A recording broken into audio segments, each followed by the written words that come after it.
Welcome to Aura by Vibes Lifestyle, inspired living, inspiring you to amplify your aura. Thank you for being here. Your attachment style is the way that you tend to interact, connect, and engage with the people around you. It describes how you emotionally react to the behaviors of others. These reactions are often a formed habit or a developed pattern that is extremely difficult to change, as they seem to activate on a subconscious level. Attachment theory states that your attachment style develops as a result of the way that you interacted with your early caregivers.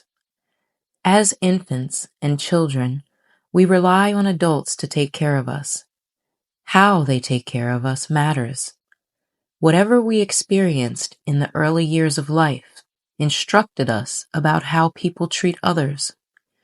In a way, our attachment style unconsciously plays out what we saw the adults around us doing when we were young.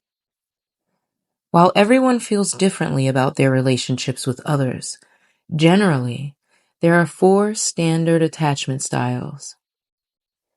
There are 2 broad categories of attachment styles: secure and insecure, with 3 types of attachment making up this insecure attachment style. Secure, which is the attachment style that describes individuals who easily trust others. They don't hesitate to fall in love or become close with those around them. Relationships do not cause them anxiety, and they don't try to avoid connection with others.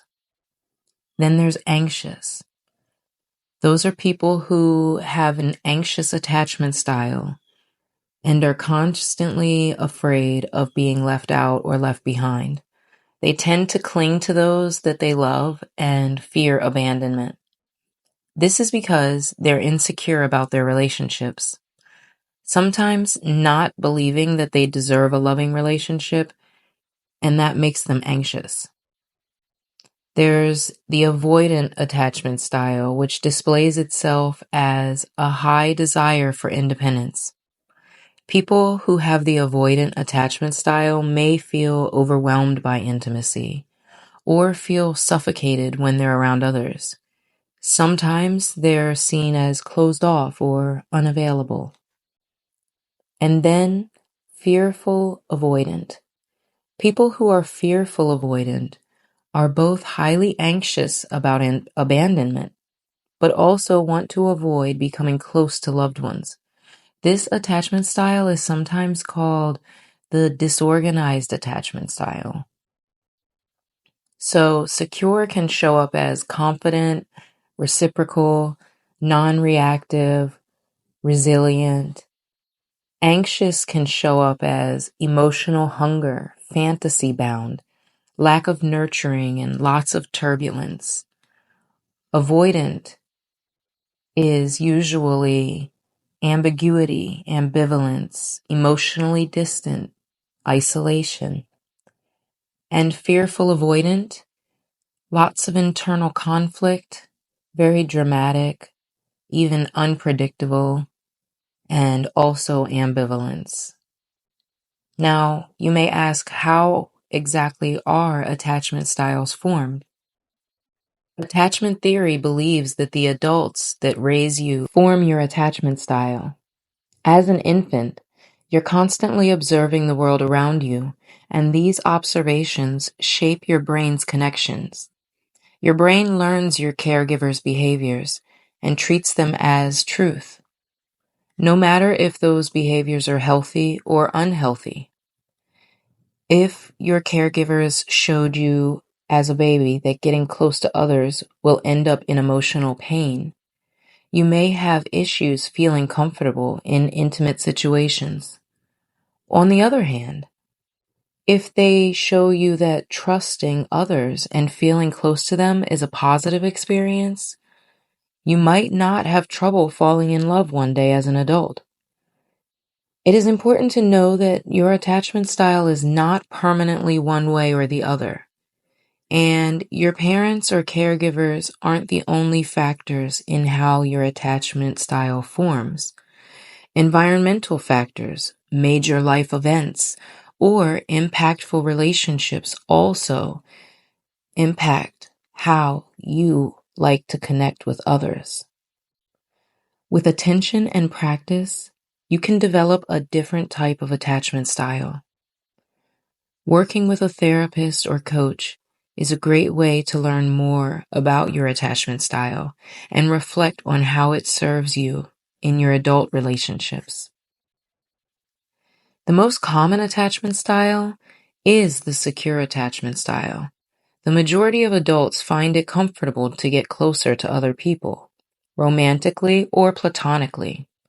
This means that most parents are responsive to their children's needs and connect with them in a positive manner, which says a lot considering how varying parenting styles can be.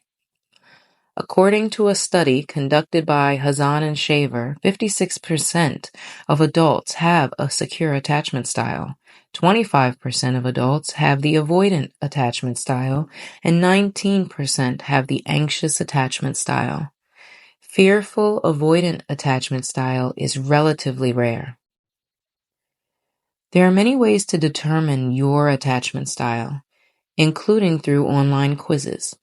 Reflecting on how you like to engage in relationships may lead to insight, including answering the following questions. And if you want, you can answer these right now. You could get a pen and paper or open the notes in your phone or even just do it in your mind. First question. Do I like to be in relationships or do I like to be alone? Second, do I fall in love? If so, what does that look like? Third, in relationships, what makes me the most upset? Fourth, what's the best relationship I've ever had? What made that relationship work so well? Fifth, who do I generally like to be around? Who do I not like being around? Why is that? And finally, sixth, what's my relationship like with my parents?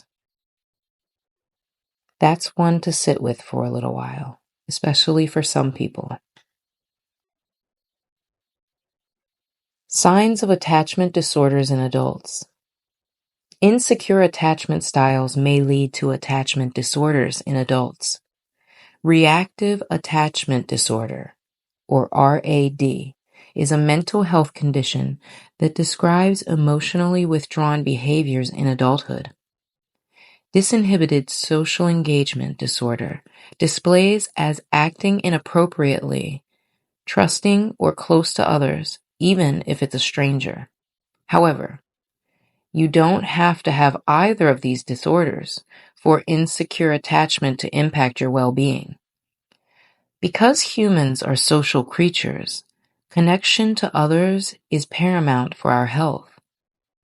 If we aren't connecting with others in healthy ways, this may cause anxiety or distress. Relationship conflict may also arise with insecure attachment, which could impact everyday emotions. And those with secure attachment aren't given a free pass. They might have conflict too. Incorporating attachment styles into self-reflection or your therapy journey can be an engaging way to learn more about yourself. You might learn something new about yourself or make sense of a past relationship. You may even begin thinking about how to strengthen future relationships. Either way, as always, stay inspired.